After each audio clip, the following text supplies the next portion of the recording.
যে এই তসবিহগুলো আমি সারা বৎসরের ঘাটতি রমজানে পূরণ করব।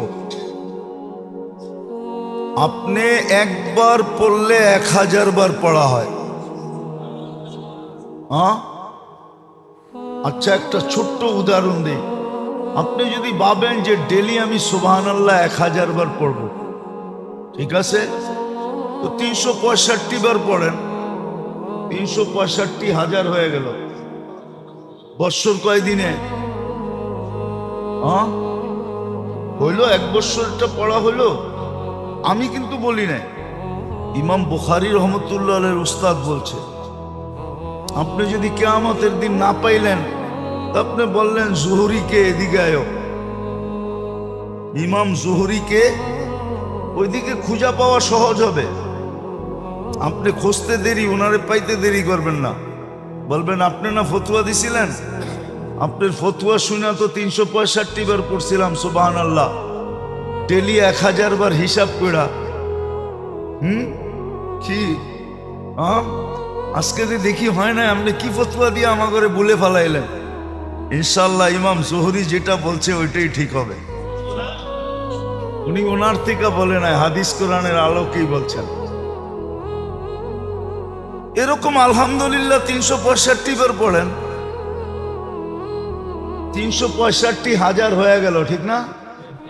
ডেলি 1000 পড়া, ঠিক না?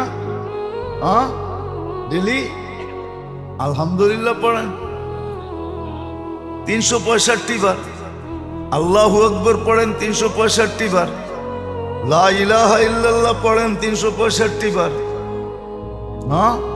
30 দিনে 365 বার পড়তে পারবেন না? তাহলে এরকম আপনি চার্ট বানান, চার্ট বানান। কুরআন ডেলি 1 খতম, 3 বার সূরা ইখলাস পড়লে 70 খতম হতো। সূরা ইয়াসিন একবার পড়লে 700 খতম। এরকম হিসাব করেন আপনি যে আমার ডেলি 1 খতম কোরআন হওয়া চাই। রমজানে পড়া পড়ান, হিসাব করা, একবার পড়লে 3 বার পড়লে কয় খতম? দুর্মিয়া রমজানে 70 খতম। ঠিক না? ওই হিসাব করে 365 দিনটা পড়া ফেলান, 365 দিন 1 খতম করা। চার্ট বানান এখন থেকে, কিন্তু শর্ত হলো প্রস্তুতি নিলে সম্ভব হবে, নাইলে হবে না। রমজান ফরজ পড়লে 70 মাসের ফরজ হয়। বৎসরের ফরজের ঘাটতি কোন জায়গা দিয়ে হয়? ওই সুযোগ তো আল্লাহ রেখে দিছে। এই উম্মত তো ফরজের ঘাটতি নিয়ে উঠার কোনো প্রশ্নই ওঠে না। 1 মাস পড়লেই তো 70 মাসের পড়া হইতেছে। ফরজ কয় গুণ বাড়ে? নফল ফরজের সমান। এই উম্মতের তো তসবিহাতের ঘাটতি আমি দেখি না। আপনি যদি এখন থেকেই চার্ট করেন, এবার নিজেকে প্রশ্ন করেন আপনি কতটুকু প্রস্তুতি নিতেছেন। প্রথমে কিন্তু বলছিলাম আমি, রমজান আল্লাহ যদি পাওয়া দেয় তাইলে বোঝা গেল সারা জীবনের প্রস্তুতি নেওয়ার সর্বশেষ সুযোগ আপনার আমার হাতে আল্লাহ উঠায় দিয়েছেন। সর্বশেষ প্রস্তুতি নেওয়ার সুযোগ। এরপরে যদি কিছু নাও পাইল, তাহলে রমজানের প্রস্তুতি নেওয়ার মাধ্যমে অতীত ভবিষ্যৎ পুরা জীবনের প্রস্তুতি নেওয়া এটার ভিতরে রাখা আছে। নাইলে 1 রাত্র 83 বৎসর কেন হবে? 1 রাত্র তো 83 বৎসর, 1 রাত্র 83 বৎসর লাইলাতুল কদর কেন হবে? তাহলে আমি যেটা দাঁড় করাইলাম ওটার পক্ষে এই যুক্তি খাটে যে সর্বশেষ সুযোগ হইল রমজান প্রত্যেকের জীবনে। এই জন্য আসেন, প্রস্তুতি নেই, প্রস্তুতি নেই। বাকি সামনে আরো বলা হবে, খুইলা খুইলা ইনশাআল্লাহ যদি বেঁচে থাকি। হ্যাঁ, এই জন্য একটা বলতেছি, রমজানে যদি কর্মচারীর থেকে কাজ কমায়া দেয়, কাজ কমায়া দেয়, কাজ যদি কমায়া দেয় সহানুভূতিমূলক, এটা পর্যন্ত জান্নাতে যাওয়ার কারণ হবে, দুজক থেকে তার মুক্তি মিলবে। সহানুভূতিমূলক যদি কাজ কমায়া দিল। কিন্তু আমাদের দেশে দেখা যায় কিছু কিছু কর্মচারীকে রমজানে কাজ আরো কয়েক ঘন্টা বেশি করতে হয়। রমজানে আরো কি করতে হয়? বেশি করতে হয়। বেশি না করলে মালিক বেতন দেয় না, বেশি না করলে বোনাস দেয় না। হ্যাঁ, ওই খাতগুলা চোখে দেখায় দেওয়া যায়, ওই খাতগুলা চোখে দেখায় যাওয়া যায় যে ওই সমস্ত দোকানে, ওই সমস্ত প্রতিষ্ঠানে যারা কাজ করে ওরা রমজানে আরো 2-4 ঘন্টা বেশি দিতে হয়। আবার মালিক বলেও, বেটা সিজনের সময় যদি 2-4 ঘন্টা বেশি না দেস, সিজনের পরে তো বেশিরভাগ সময় খালি মশা মাছি মারতে হয়, ওই সময় তো কাম থাকে না, কম থাকে। রমজানে বেশি দিবি না তো দিবি কোন সময়? আবার বোনাসও চাস, আবার বেতনও চাস, ঠিক না? তো দমকায় দুমকায় আরো রমজানে 2-4 ঘন্টা বেশি করায়। কিন্তু উচিত ছিল 2-4 ঘন্টা কম করে দেওয়া। হাদিসে ছিল যে সহানুভূতিমূলক কাজ করাবে, কম করাবে, তাকে আল্লাহ রসুল আল্লাহ ওয়াদা করতেছেন, তোমাকে জাহান্নাম থেকে মুক্তি দিব, জান্নাতে ঢুকার অনুমতি পত্র তোমাকে হাতে ধরায় দিব। আল্লাহ আমাদেরকে বুঝার তৌফিক দান করেন, রমজানের প্রস্তুতি নেওয়ার তৌফিক দান করেন। 3 বেলা না খায় 1 বেলা খাবো, বাকিটা রোজা রাখবো, স্বাস্থ্য ভালো থাকবে। 1 বেলা যেটা খামু ওটার ভিতরে স্বাদও আল্লাহ এরকম দিবে যেটা আপনার দুনিয়ার কোনো খাওয়ানোর ভিতরে স্বাদ হবে না। হ্যাঁ হ্যাঁ, সত্য। আপনি দেখেন না, রমজানে ইফতারিতে যেই স্বাদ হয়, রমজানের বাইরে কাচ্চি, বিরিয়ানি, শিরানি তো এত স্বাদ হয় না। স্বাদ হয় নাকি? আচ্ছা, ইফতারি বাদ দিলাম, রমজানের মুড়ি ভর্তায় যে স্বাদ হয় মনে হয় বোঝেন না। রোজা রেখা মুড়ি ভর্তা যেই মজা লাগে, রোজার বাইরে চাইনিজেও এই মজা লাগে না। খায়া দেখেন, রমজানে আল্লাহ স্বাদ দিয়া দেয়। রোজা রাখার পরে খাওয়ানে যেই স্বাদ দেয়, ওই স্বাদ আপনি কোথাও পাবেন না টোকায়া। রোজা থাইকা দেখেন, তারপরে বুঝবেন। তো যেটা বুঝাইতেছিলাম, শাবান শবে বরাতের পরে করণীয় কি? করেন, কাজে দিবে। না করবেন, রমজান আপনার বিরুদ্ধে যাবে, বিরুদ্ধে। এই জন্য হাদিসে লেখা আছে, রোজা যার পক্ষে যাবে তাকে রোজা জান্নাতে নিয়া ছাড়বে।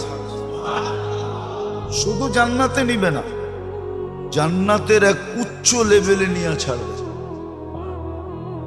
যেমন কোরআন যার পক্ষে যাবে তাকে জান্নাতের উচ্চ শিখরে নিয়ে ছাড়বে। মসজিদ যার পক্ষে যাবে তাকে জান্নাতের উচ্চ শিখরে নিয়ে ছাড়বে। এরকম কিছু জিনিস আছে যেটা আমার পক্ষে গেলে আমাকে কোথায় পৌঁছাবে। ফজরের নামাজ যার পক্ষে যাবে, হায় হায়, ওরে সর্বঘাটিতে জামাই আদরে জান্নাত পর্যন্ত পৌঁছাবে। জামাই আদর আর কি, আজকাল তো জামাই গো আদর নাই, ঠিক না? হ্যাঁ, আদর হইব কোত্থেকা? বেশিরভাগই তো এখন পছন্দের বিয়া, ঠিক না? ঠিক না? মনে হয় বোঝেন নাই। আরে বুঝছেন, পছন্দ কইলাম, আর কিছু কইলাম না। বিদায় আদরও হয় না, তেমন আদর হয় না। শ্বশুর তো পছন্দ করে জামাই খুঁজা বাইর করে নাই, মেয়ে খুঁজা বাইর করছে, অথবা ছেলে খুঁজা বাইর করছে, ঠিক না? তো কয় তোরা তোরা করছ, তোরা তোরা বোঝ, নিজে নিজে করছ, নিজে নিজে বোঝ। এই জন্য আদর নাই, শুধু প্রবাদ বাক্য রয়ে গেছে জামাই আদর, ঠিক না? খালি এটা শব্দটা রয়ে গেছে, আদর রয়ে যায় না। হ্যাঁ আছে, কিছু জায়গায় আছে যারা মা বাবার পছন্দ মতো করছে, ওইখানে আদর আছে। কিছু কিছু জায়গায় আছে, একবারে যে বিলুপ্ত হয়ে গেছে এমন না। কিছু জিনিস আছে যেটা পক্ষে গেলে জামাই আদরে জান্নাতে পৌঁছাবে।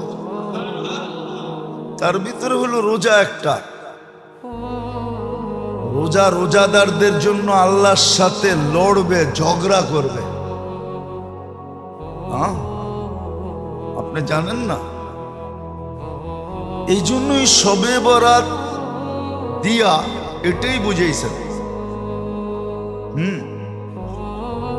যেমন পয় পরিষ্কার জামা, বিলকুল মাঞ্জা মারা। মাঞ্জা চিনেন? এটাও তো চিনেন না। কি মাঞ্জা? কি? হ্যাঁ, ইস্তারি করা, একবারে করকরা ইস্তারি, ঠিক না? মার মুর দিয়া করকরা ইস্তারি করছে। ওইটারে যেরকম ময়লার থেকে বাঁচায়, কেউ হাত দিয়ে ধরতেও দেয় না, এই ধরিস না, বাজ ভেঙে যাব। একটু বীরবারটা দেখলে দূর দিয়া, কাদা কুদা দেখলে একবারে উঠায়া মুঠায়া, ঠিক না?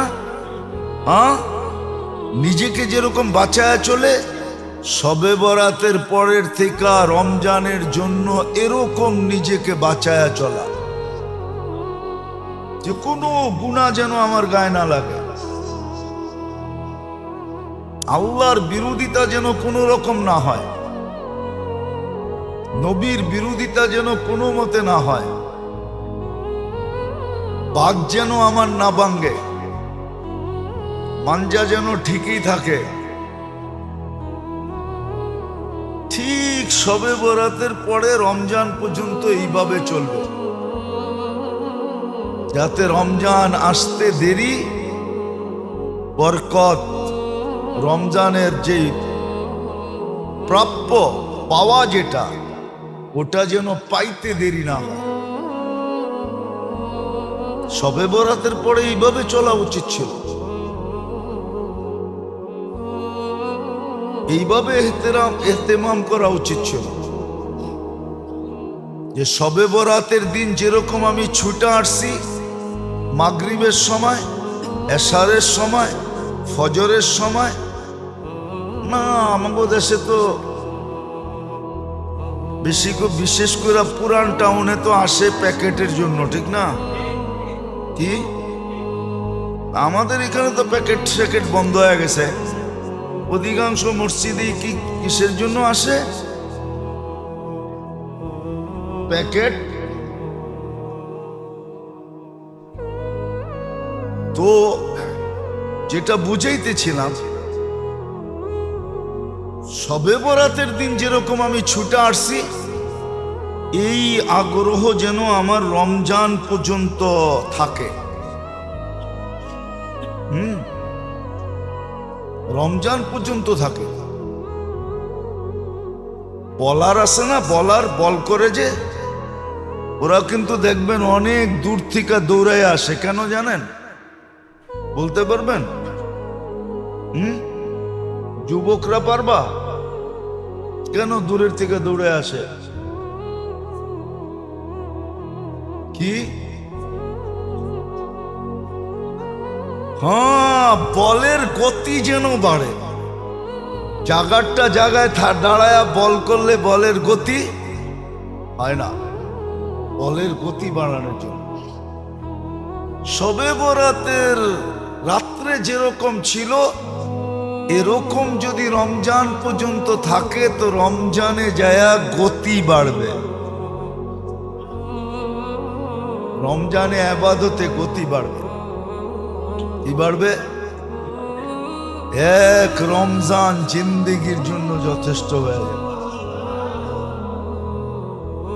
এক রমজানে সার্টিফিকেট মিলা যাবে, যেই লোকটা জাহান্নাম থেকে মুক্ত, জান্নাত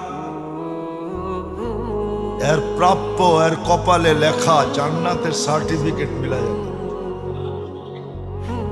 শবে বরাতের পরের সময়টা শবে বরাতের রাত্রের গতিতে কাটানো,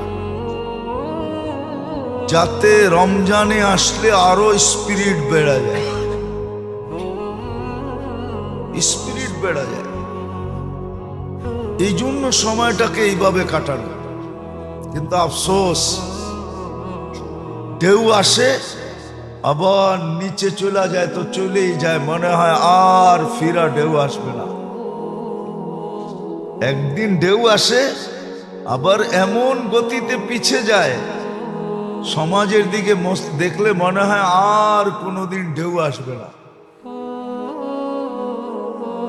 এরকমই এখন মনে হইতেছে। শবে বরাতের দিন কিছু মুসল্লি ছিল, শবে বরাত শেষ, আর কোনো মুসল্লি নেই। যেমন জুমার দিন কিছু মুসল্লি হয়, কিন্তু জুমা শেষ, মুসল্লি আসরে, বিশেষ করে জুমার দিন আসরেও কম লোক হয়। বাকি দিনের থেকে আসরেও কি হয়?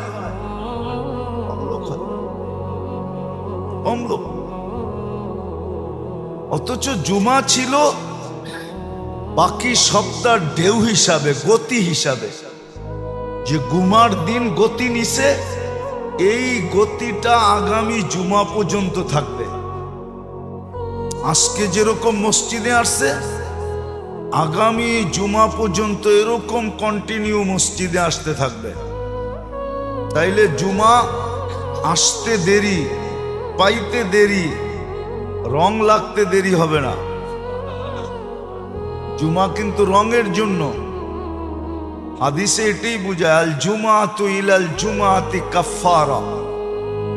এক জুমার থেকে আরেক জুমায় যখন পা দিবে, তো পিছনের এক সপ্তাহের গুনাহ তার মাফ হয়ে যাবে। পিছনের এক সপ্তাহের গুনাহ মাফ। তো শুক্রবার ছিল পুরা সপ্তাহের গতি নেওয়ার জন্য। কি স্পিরিট কেন? গতি হয় যেন, ঠিক না? স্পিরিট বুঝেন তো? ওই যে বহুত দূরের তে দৌড় দেয়, কিসের জন্য? গতি বাড়ানোর জন্য। ঠিক এরকম জুমা ছিল সারা সপ্তাহের গতি বাড়ানোর জন্য। শাবান ছিল রমজানের গতি বাড়ানোর জন্য। শবে বরাতের পরে তো আরো গতি বাড়বে, কেননা শবে বরাত মধ্যখানে দেখায়া দিছে উপচে পড়া ভিড় মসজিদে। এই গতিটা যেন রমজান পর্যন্ত যায়, তাইলে রমজানে পুরাটা গতি পাবে। ওই যে বললাম না, 1 বৎসর 11 মাস সঞ্চিত করবে, রমজানের বাজেটটা অল্প অল্প অল্প করে সঞ্চয় করবে। রমজান আসবে, বলবে না আর দুনিয়াবি কাজে যাব না, যেটা সঞ্চয় করছি ওটা 1 মাস এটা দিয়ে চলবো, বাকি চাঁদ উঠলে দেখা যাবে, বেঁচে থাকলে দেখা যাবে, আবার কামে নামবে। তাহলে দেখা যায় তো চাঁদ উঠতে দেরি, এক তো রমজানের বরকত। কুরআন এটাই বুঝায়। আলাম নাশরাহ লাকা যদি আপনি তরজমা পড়েন তাহলে আপনি এটা বুঝবেন। ইন্না মাআল উসরি ইউসরা ওয়া ইন্না মাআল উসরি ইউসরা ইযা ইশতাদ্দাত বিকাল বালওয়া ফাফাক্কির ফি আলাম নাশরাহ লাক ফাউসরুন বাইনা ইউসরাইনি ইদা ফাক্কারতাহু ফাফরা। তাহলে দেখা যেত 11 মাস আল্লাহ এরকম বরকত দিতেন, 11 মাস বরকত দিতেন এরকম যে 1 মাসেরটা জমা হয়েও আরো অনেক বেশি থেকে যেত, বরকত পাইত। স্বাস্থ্যগত বরকত, কর্মগত বরকত, কামাইগত বরকত, যেটা মিলতো ওটার ভিতরে বরকত পাইত, ওটার ভিতরে বরকত হইতো। বরকতই বরকত, আল্লাহ বরকত দিয়ে ভরা দিতেন। কিন্তু কেউ তো করে না, কেউ তো করে না, বরং উল্টা বলে। যদিও এই বছর রোজা একটু শীতে একটু শীতে থাকবে, মাঘ ফাল্গুন মিলায়া রোজা। মাঘ না, মাঘ পাবে না, 14 তারিখে মাঘ মাস শেষ।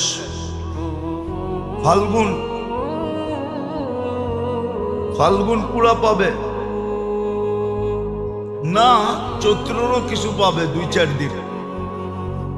তো রোজা এইবার একটু শীতে শীতে হবে, ঠিক না? কিন্তু যদি গরমে হইতো তাহলে তো অধিকাংশের মানুষের মুখে প্রশ্ন হইতো, গরমের রোজা কাম কইরা রাখি কেমনে? যেমন রিক্সাওয়ালা রাখে না, বেশিরভাগ রাখে না, কদাচিৎ 2-4 জন হবে। অটোওয়ালারা রাখে না, দিন মজদুর রাখে না, খুব কম রাখে। চাকরি বাকরিওয়ালারা রাখে না, এই জন্য রোজার পার্সেন্টেজ কম। যদিও সচরাচর সবার সামনে খায় না,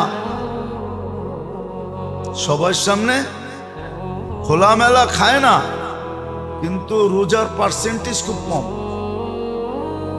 নামাজের পার্সেন্টেজও কম। যদিও 70 গুণ বেড়ে যাবে। 1 মাসে 1 বৎসরের নামাজের রিকভারি করেও আরো বিরাট বড় একটা গাঠি আপনার কাছে থেকে যাবে। ওই হাদিস দেখলে তো আমার আশ্চর্য লাগে। ফাজাইলে আমলে একটা হাদিস আছে যে নফল বেশি বেশি পড়ো যেন ফরজের ঘাটতি পূরণ হয়, ঠিক না? ফরজের ঘাটতি হওয়ারই তো সুযোগ নাই। 1 রমজান ফরজ পড়লে 70 মাসের ফরজ হয়। বৎসরের ফরজের ঘাটতি কোন জায়গা দিয়ে হয়?